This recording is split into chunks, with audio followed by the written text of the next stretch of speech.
Tremendo gran premio que hemos tenido este fin de semana, Gran Premio de Azerbaiyán, y por supuesto vamos a hacer aquí el análisis con los datos. Como siempre lo vais a tener en la descripción por si queréis enredar también vosotros con los gráficos, y vamos a empezar por el análisis de las estrategias, arrancos generales, tema de neumáticos y demás. Luego pasamos a los grandes grupos que hubo en la parte de arriba, primero con Piastri, Leclerc, Pérez, luego Pérez con Carlos Sainz también y Norris por ahí. Entonces vamos a ir analizando todas estas cosas, y luego también quiero analizar un poco la carrera de Fernando Alonso y la de Colapinto, que evidentemente pasan a un segundo plano por sus posiciones, pero sí que es verdad que ha sido tremenda la carrera que han hecho y también la clasificación. Por supuesto, vamos a analizar también el tema de la no sanción al final en el incidente entre Carlos Sainz y Checo Pérez, viendo qué es lo que nos dice la FIA con su documento oficial y demás. Así que, empezando por las estrategias, rápidamente, prácticamente todo el mundo salió con el neumático medio, como podéis ver, y luego pasaron al neumático duro. Sí que hubo un poco de duda en función de en qué vuelta se cambiaba del medio al duro, pero una vez más se repite esta especie de tendencia que estamos viendo este año de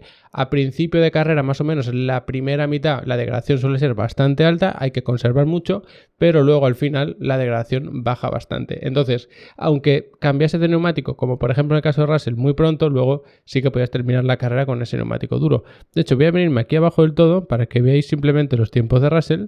Ahí está Russell, quitamos a Berman y fijaos como al principio de carrera mantiene unos tiempos siempre por encima de 1.48, llegando incluso a 1.49 por aquí, hasta que llega un momento, en último tercio de carrera más o menos, hay cambio de ritmo y ya empieza a acelerar, luego vuelve a acelerar todavía más y ya está rodando por debajo del 1.47, que por supuesto afecta que hay menos combustible y todas estas cosas, pero sí que es interesante ver este cambio de ritmo, ¿no? Como de repente mejoran incluso un segundo y pico cuando ya ven que el neumático tiene una esperanza de vida un poquito más grande si se ha cuidado el neumático al principio. En definitiva, una carrera que sin duda era una parada de medio y duro o duro y medio, como hizo Norris, como hizo Albon, y creo que como debería haber hecho Hamilton. Fijaos que Hamilton sale con el neumático medio igual que el resto, luego pone duro y hasta el final.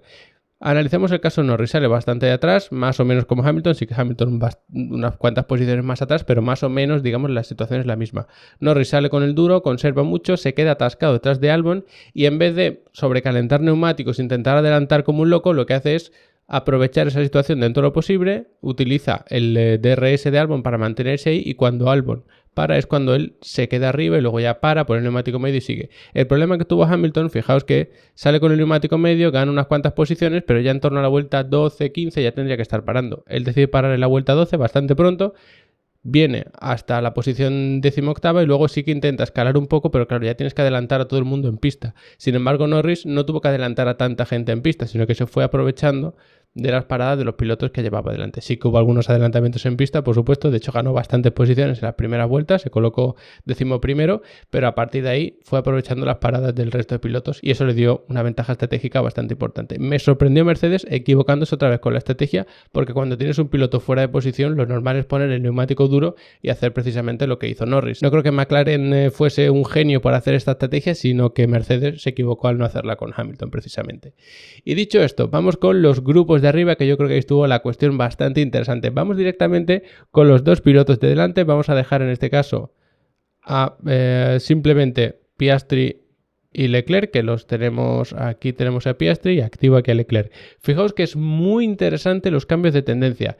Piastri no pasó a Leclerc en las primeras vueltas, se mantuvo a menos de un segundo y medio en algunas vueltas como mucho, pero a partir de ahí fijaos que cuando ya se va a 1,5 segundos, pierde esa estela del DRS, empieza a caer de forma dramática, porque evidentemente en todas estas vueltas en las que no eres capaz de adelantar, estás sobrecalentando mucho los neumáticos y eso pasa factura. Lo de la famosa memoria de los neumáticos, que si los desgastas mucho al principio, los sobrecalientas, luego te ves perjudicado el resto del stint. De hecho, incluso pilotos como Norris se ha visto este año que jugaban mucho con eso y conservaban mucho al principio, dejándose incluso 2-3 segundos de distancia con el de delante, para cuando ya han pasado esas 10-15 vueltas, en función del circuito, del desgaste, todo eso, aprietan, llegan al piloto de delante y ya tienen más posibilidades de adelantar.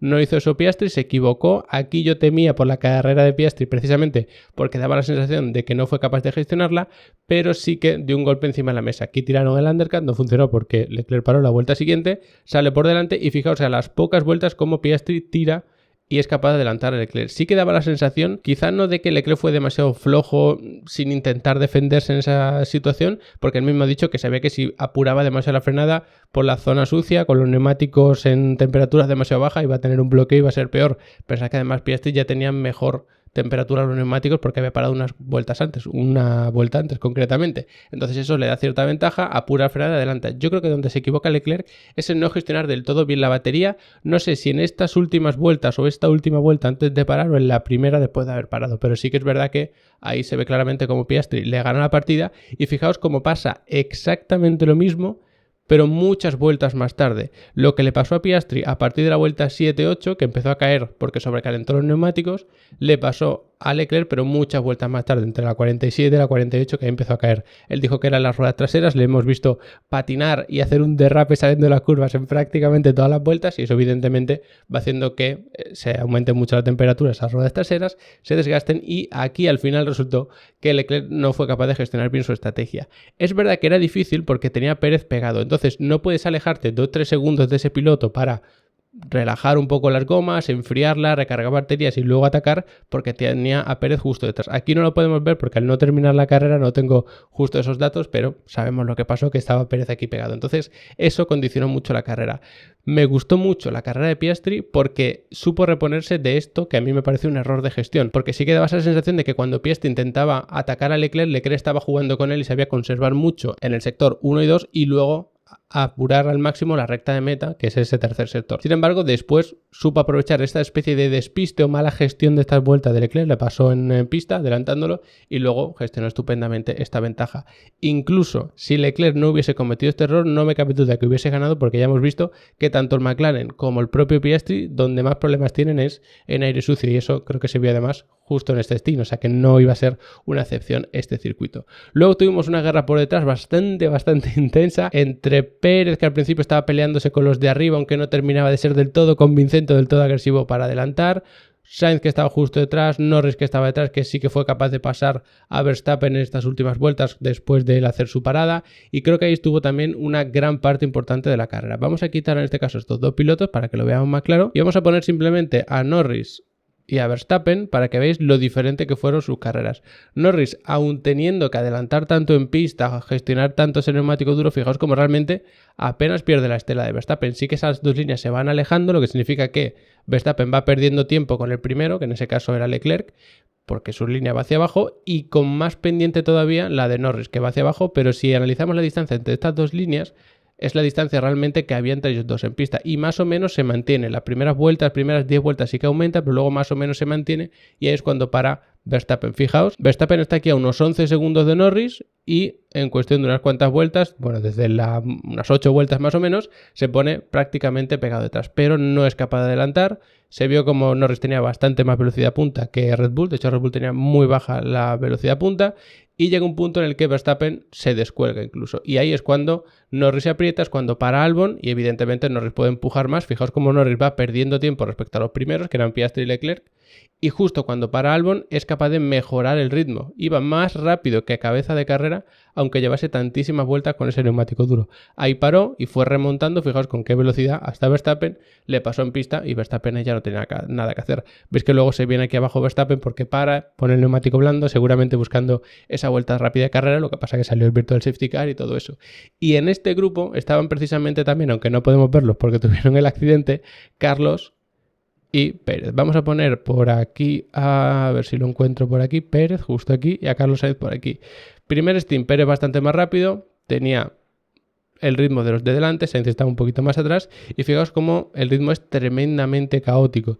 No se ve una continuidad hacia abajo, hacia arriba, sobre todo en el caso de Checo Pérez. ¿Por qué? Porque se pegaban los de delante, y cuando los de delante se pegaban entre ellos, los tres perdían tiempo. Es decir, Piastri y Leclerc se peleaban entre sí, Pérez llegaba, perdía tiempo y luego tenía que volver otra vez a su ritmo habitual. Eso evidentemente hace que desgasten los neumáticos, y de todo ello se iba aprovechando Carlos, que como veis iba ganando tiempo, y al final no pudo adelantar porque, bueno, ya sabemos lo que pasó, adelantó a Pérez, eso sí, pero luego tuvieron ese accidente que ahora analizamos con el documento oficial de la FIA. Y lo prometido es deuda. La carrera de Fernando Alonso, muy buena esa carrera. Fijaos que sale séptimo, que ya era todo un reto, por supuesto, aprovechándose de la mala clasificación de Norris, de la sanción o penalización, por llamar de alguna manera, de Hamilton, que tenía que salir desde el pit lane, todo eso, pero al final salía séptimo y terminó sexto, que realmente era octavo si esos dos pilotos de delante no hubiesen tenido el accidente. Aún así, un octavo para Alonso era un resultado espectacular porque estaba justo por delante de Albon, justo por delante de Colapinto, de Hamilton, que no tuvo su carrera ni mucho menos, eso sí, muy condicionado por su estrategia,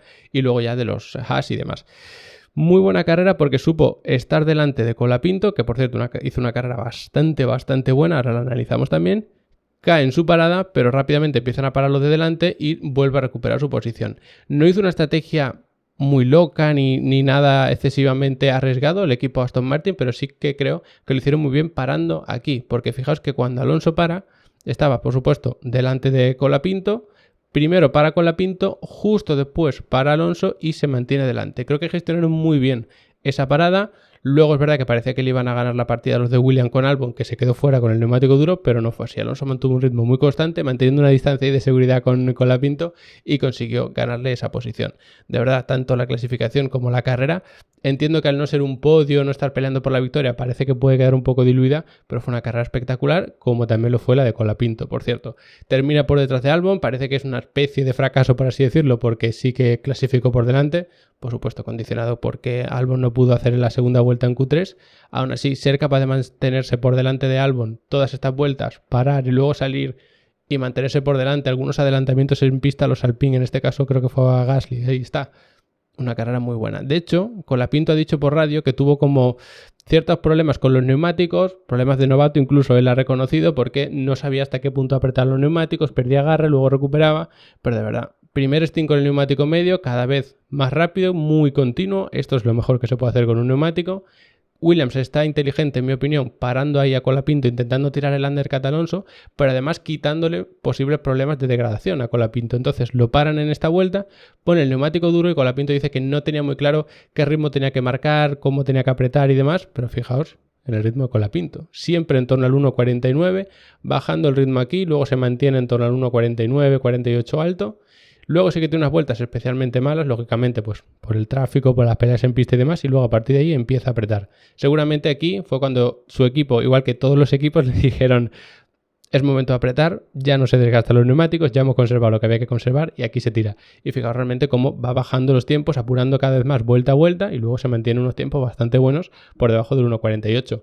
Sinceramente, incluso con los problemas que ha tenido para encontrar el feeling de los neumáticos, conseguir rascar los máximos puntos posibles manteniendo este ritmo tan constante en un circuito tan complicado como el de Baku, que encima iba evolucionando tanto, yo creo que tiene un mérito absolutamente brutal. Y ya para terminar, tema de la sanción, no sanción realmente entre Carlos Sainz y Checo Pérez. Tenemos como el mismo documento tanto para Pérez como para Carlos. Sabemos cuál ha sido la acción o el incidente. Realmente yo entiendo que hay mucha gente que dice, pues está claro porque el que va adelante puede hacer lo que le dé la gana. Hay otra gente que dice, está claro que Carlos se aleja de la parte derecha del circuito y entonces termina chocando con Pérez. No es tan sencillo, lo veáis de una manera o lo veáis de otra, porque las normas no son del todo cerradas, siempre cabe cierta interpretación y tanto si lo veis de una manera como si lo veis de otra, pensad que sí que puede ser la cosa bastante más complicada. Ahora vemos una imagen para ver un poco cómo es la pista en ese punto y demás, porque quizás sí que puedo intentar arrojar un poquito de luz en este asunto. Básicamente dice que bueno, que ha habido representación por parte de ambos equipos, como siempre, aquí no hay ninguna novedad. Carlos y Sainz se han terminado chocando después de la curva 2 en la vuelta 50. Es una situación de, aunque hubo un toque muy pequeño, las consecuencias han sido muy grandes, han revisado lo que ha ocurrido y no la consecuencia. Esto siempre lo dicen. Es cierto que no revisan si hay consecuencia de accidente o no, pero solo revisan si hay accidente o no, que esto también lo hemos comentado muchas veces, aunque personalmente estoy en contra, pero están siguiendo esa línea, eso también hay que reconocérselo. Sainz adelanta a Pérez en la curva 1, está completamente delante en la curva número 2 y luego sí que está comprometida la salida de curva de Carlos, ¿no? Lo dicen así, una traducción mía un poco de aquella manera, pero nos entendemos. Entonces Pérez intenta ponerse a la par que Carlos ha reportado que sabía que Pérez estaba por el interior y aunque Pérez estaba un poquito por detrás, estaba en una mejor posición porque, bueno, salía con más velocidad y demás, lo que hemos visto, ¿no? Básicamente es como una especie de descripción de lo que estaba pasando en ese punto. Desde este punto de vista, el incidente, ningún piloto hace una maniobra con el volante muy errática. Y creo que aquí está la clave. Hay gente que dice que Carlos cierra a Pérez, hay gente que dice que Pérez va hacia Carlos, y aquí el problema es que el circuito no es totalmente recto, es zona de RS a partir de ahí y todo eso, pero el circuito no es recto. El circuito va girando un poco. Entonces, si tú sigues recto y no sigues la trayectoria del trazado, evidentemente tú has seguido recto, pero no has seguido la trazada del circuito. Y además la zona limpia no está pegada al muro de la derecha por donde en un principio iba Carlos, sino que hay que separarse un poquito. Y esa es la trazada habitual que sigue Carlos, como nos dice a continuación.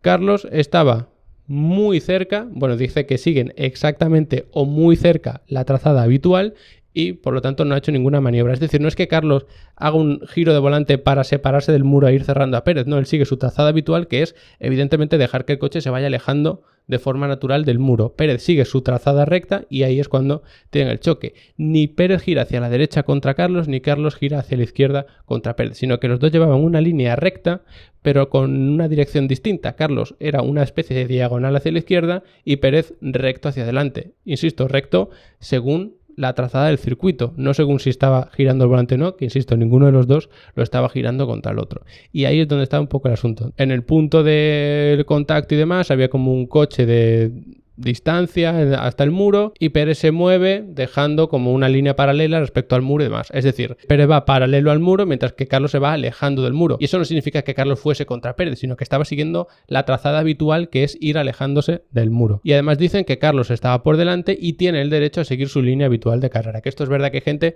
que a lo mejor no lo termina de entender o no termina de estar al día de cómo se están tomando las decisiones en la Fórmula 1 actualmente, que podéis estar a favor o en contra, pero es un poco la línea. Es decir, el piloto que va adelante no puede hacer S's muy exageradas para cubrir un adelantamiento, no puede hacer maniobras peligrosas, pero sí que puede intentar como empujar al piloto que va por detrás, ya sea la mitad del coche o esté más por atrás o lo que sea. El piloto de delante tiene el derecho a seguir su línea habitual, que es lo que estaba haciendo Carlos. Ahora bien, si Carlos no hubiese seguido su línea habitual y hubiese pegado un volantazo para asustar o amedrentar a Checo en ese punto y que él se fuese a la zona sucia, entonces sí hubiese sido sancionable en ese caso para Carlos Sainz. Le hubiesen caído seguramente esos 10 segundos más los 2 puntos de la superlicencia y todo eso.